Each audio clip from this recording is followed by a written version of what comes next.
Nous sommes le 1er juillet.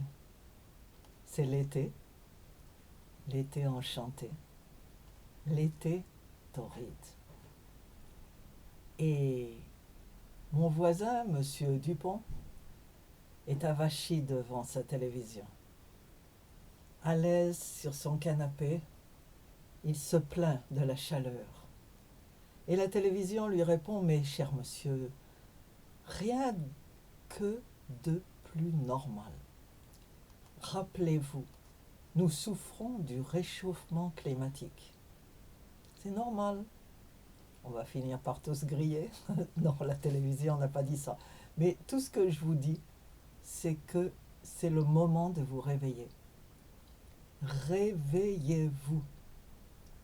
Ne vous laissez pas endormir par le petit écran devenu grand.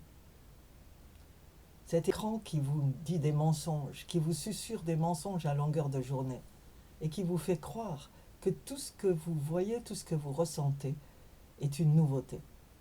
Eh bien, ce n'est pas vrai.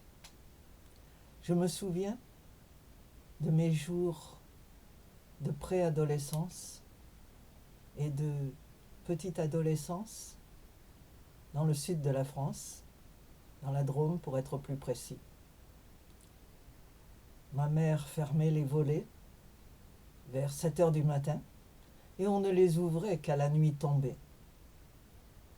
On évitait les mouches, il y avait les moustiques et surtout une grosse chaleur. À la fin de l'école, à la fin de l'année scolaire, tous les enfants qui préparaient leur bac avaient un œil sur la vitre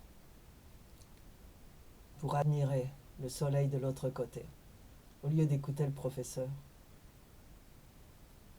Et quand nous étions en vacances, nous ne sortions pas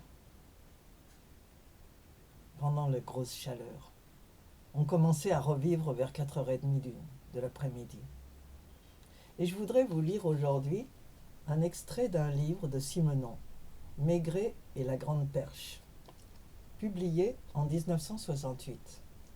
Et à la 2e page du roman, il est écrit que c'était l'été, et par un jour très chaud comme aujourd'hui, il gardait un souvenir précis de la rue de la Lune. Un jour très chaud qui rend le bitume élastique sous les semelles et imprègne Paris d'une odeur de goudron.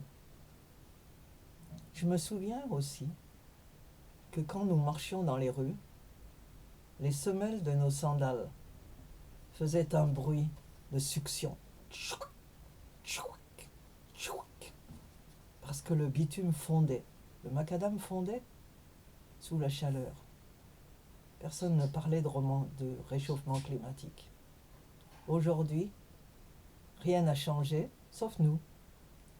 Nous sommes des gens qui sont faits d'huile, comme ceux et celles des contes africains. Une personne en huile qui fond dès qu'il y a du soleil et donc qui évite soigneusement de se montrer sous les rayons. Tout ce qu'on vous raconte, c'est peut-être vrai, c'est peut-être faux. Mais en tout cas, sachez que les canicules ont toujours existé. Je peux vous le dire parce que je l'ai vécu, comme beaucoup d'autres gens. Mais le truc, c'est que, à un point, tout le monde s'en va. La vie n'est pas éternelle sur la terre. Et donc ceux qui ont vécu ces choses ont l'habitude soit de se taire parce qu'ils sont recroquevillés chez eux, soit parce qu'ils sont partis de l'autre côté. Écoutez. Écoutez les anciens. Lisez. Et vous apprendrez que, comme le proverbe le dit, il n'y a rien de nouveau sous le soleil. Bonnes vacances.